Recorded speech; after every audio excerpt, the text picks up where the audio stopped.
Mereka kehabisan anggur. Kata Yesus kepada ibunya, "Mau apakah engkau dari aku, ibu, saatku belum tiba?" Kita semua umat Allah, saudari-saudariku dan anak-anak semua yang dikasihi Tuhan. Berbicara tentang mukjizat di era modern itu menjadi sebuah pertanyaan berat. Mungkinkah mukjizat masih bisa berbicara di era modern yang sekarang sudah sangat dibesarkan oleh piranti-piranti seperti AI, Artificial Intelligence, yang bisa menjawab setiap persoalan?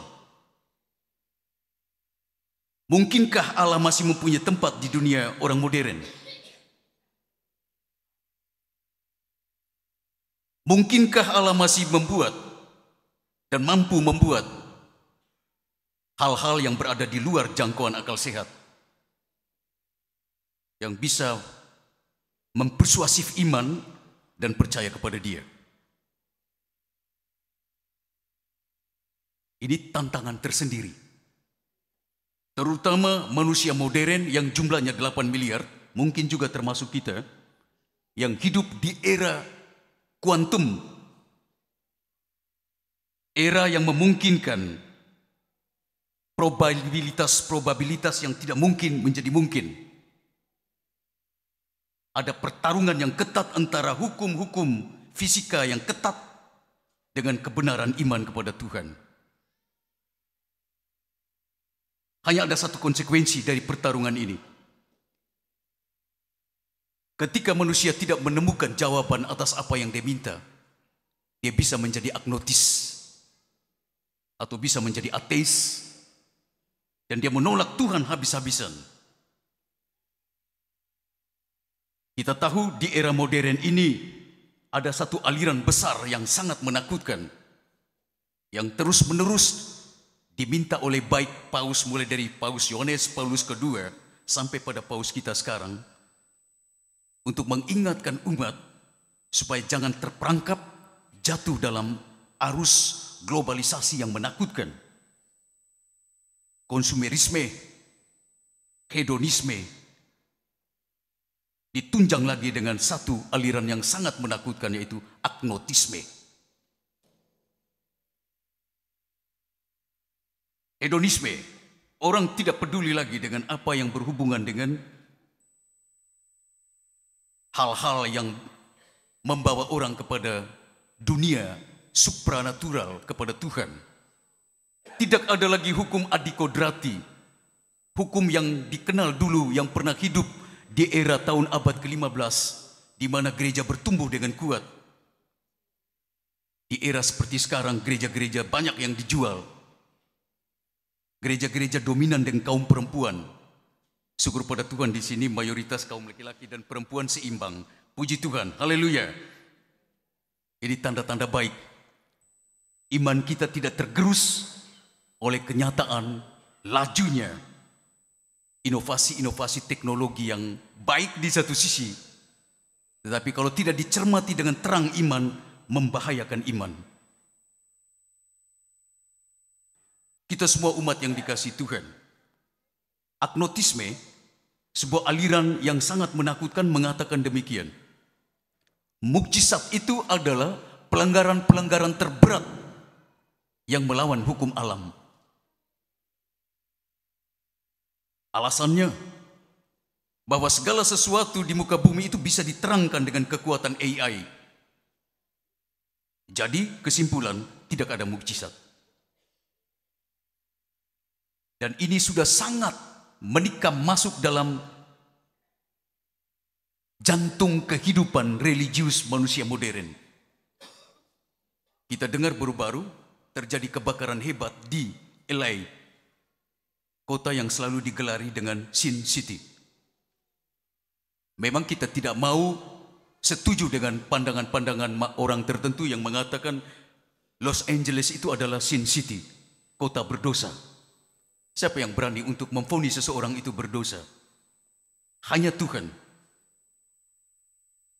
Tetapi bahwa kebetulan manusia-manusia yang hidup di era seperti itu di Los Angeles Apalagi baru-baru ketika terjadi kebakaran yang sangat luar biasa, orang mulai kaitkan dengan peristiwa-peristiwa hidup yang pernah dihidupkan oleh manusia-manusia pada saat itu. Ada satu momen ketika terjadi penghargaan terhadap dunia sinematografi, perfilman. Lalu ketika penghargaan itu diberikan, orang diminta untuk memberikan kesaksian. Tanda syukur pertama yang diberikan itu kepada siapa?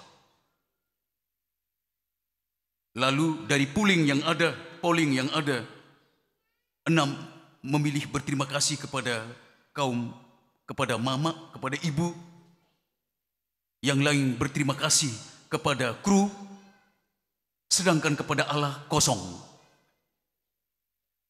Sebenarnya tidak jadi masalah kalau kemudian muncul statement dari hostnya yang mengatakan bahwa di mana Allah pencipta alam semesta itu, dia tidak mempunyai tempat di tempat kita ini.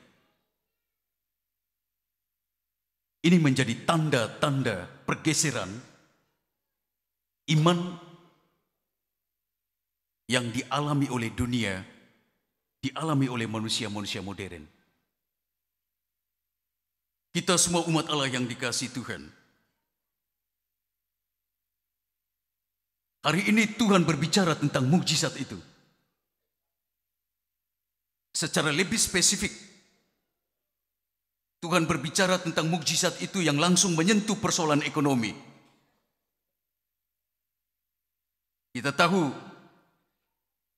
salah satu problematika hidup yang mengganggu kehidupan rumah tangga, lebih-lebih di era modern kita seperti ini, yang hidup di tempat wilayah metropolitan yang sangat kompetitif ini, ekonomi itu menjadi jantung yang sangat berperanan.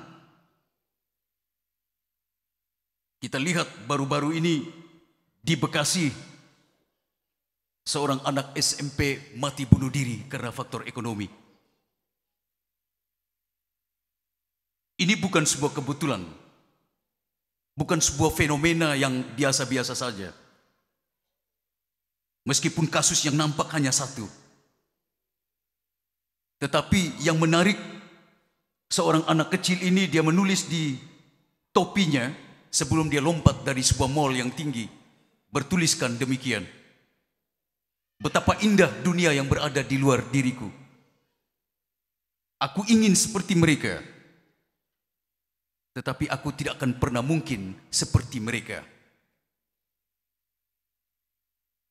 Seorang anak SMP mampu meredaksikan kalimat-kalimat filosofis yang dalam.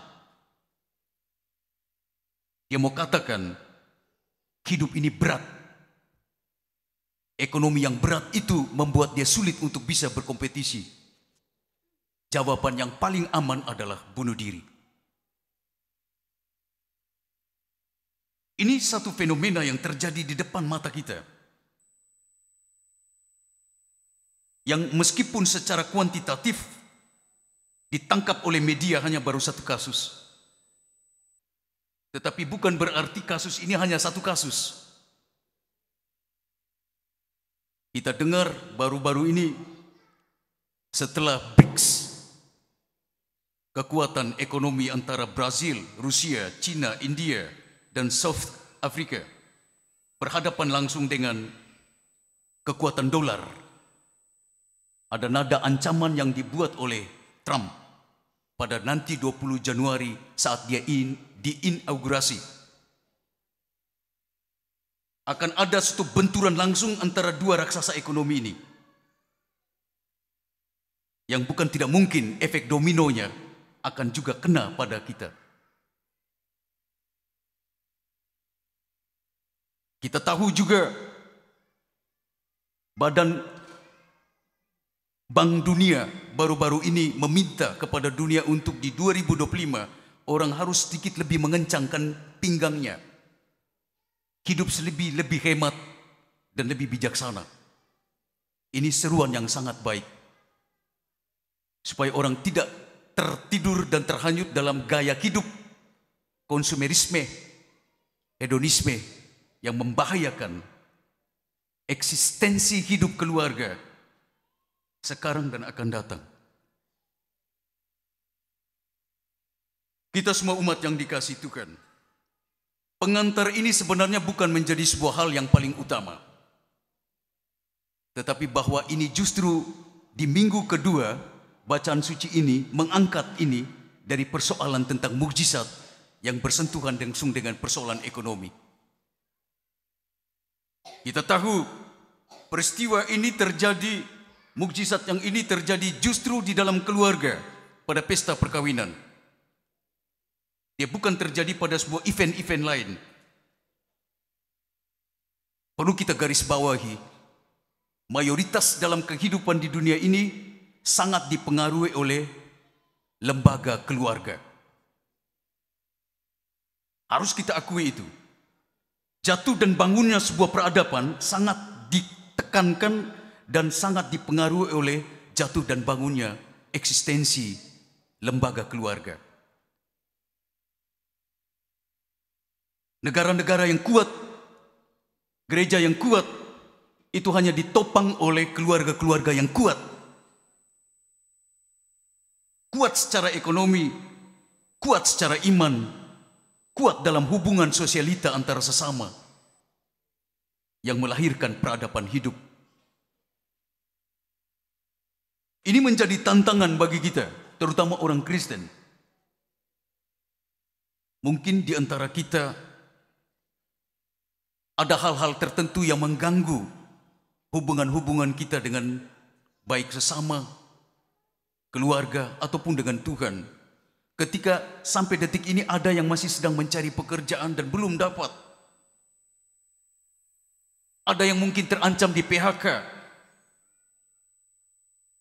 Ada yang mungkin intensitas pendapatannya bila dibandingkan dengan tahun-tahun sebelumnya mengalami penurunan dan drastis.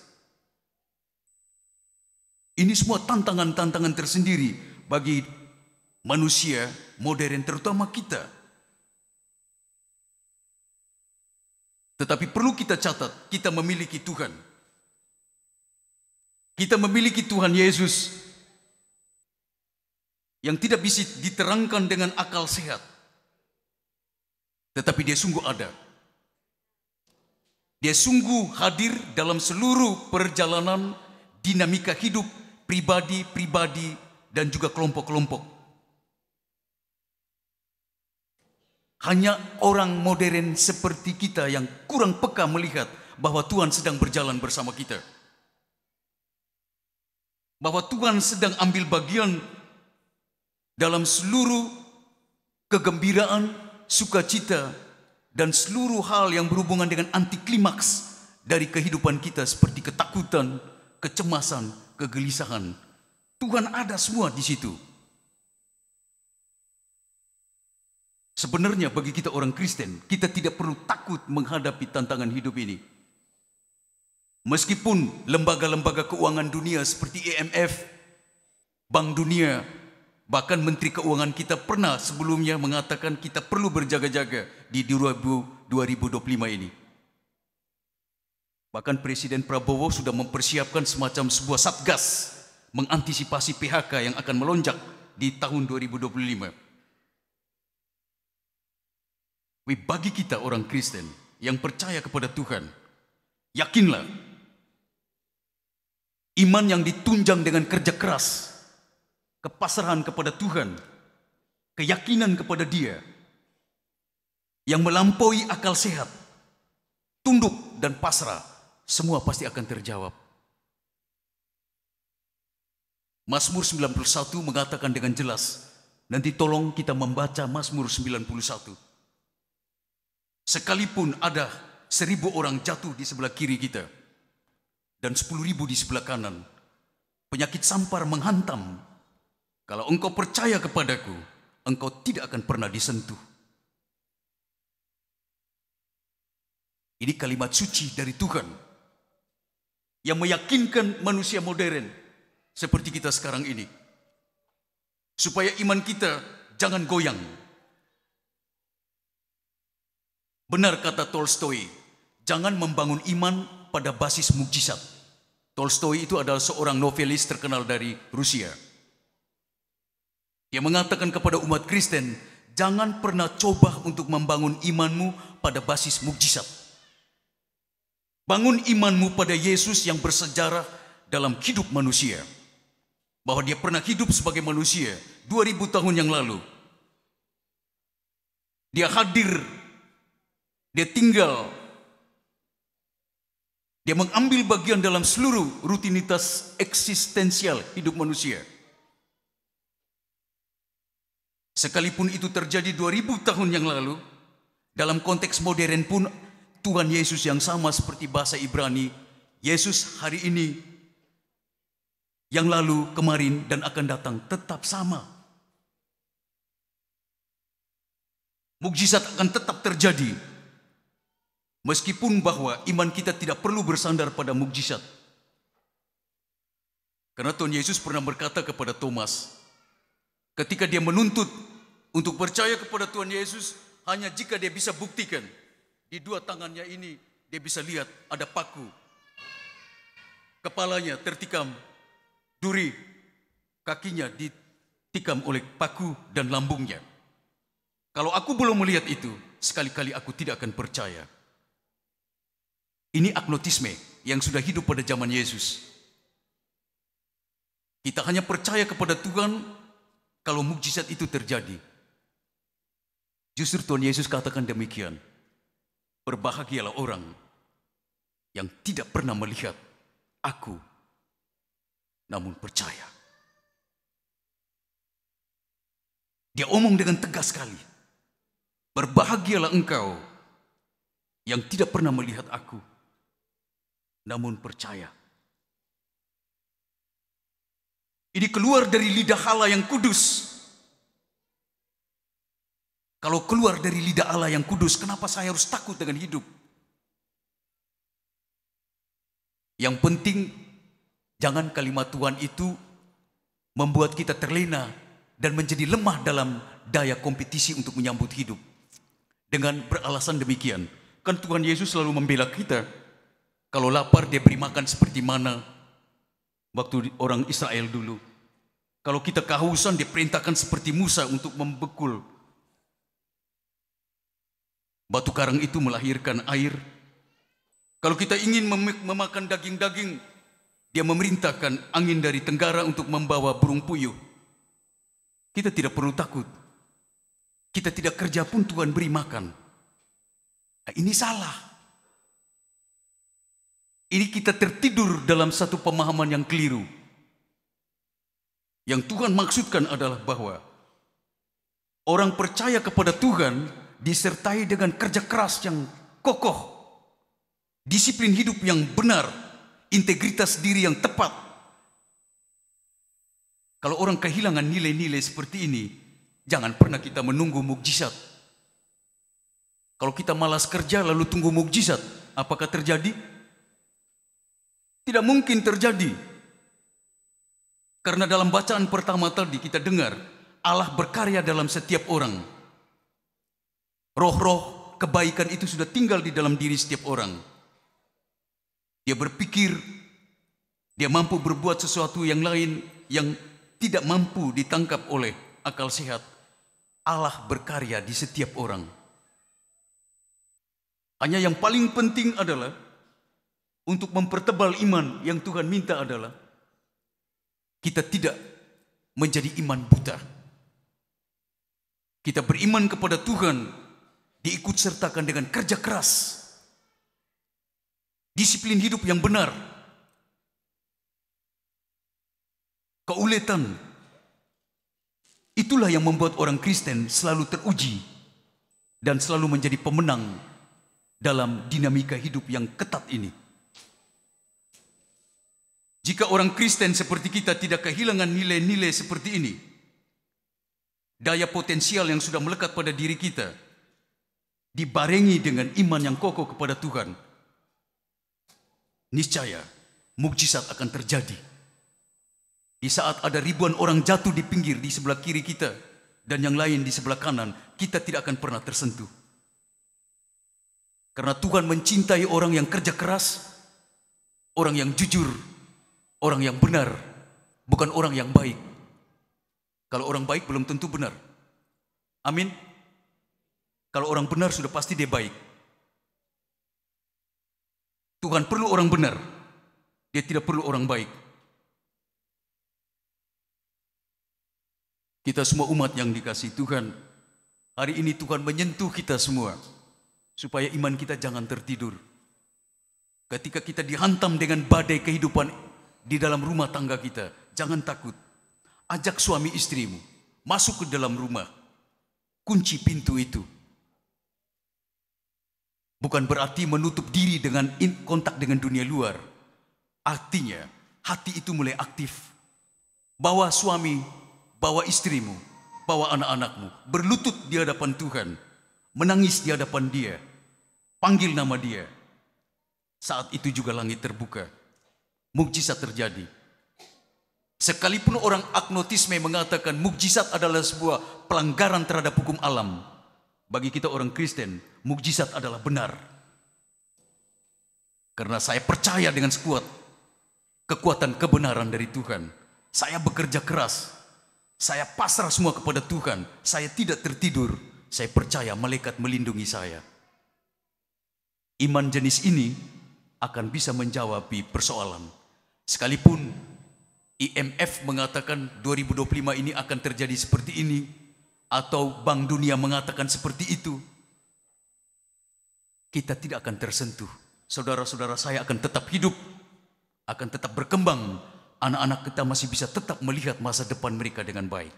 Amin. Tuhan memberkati kita.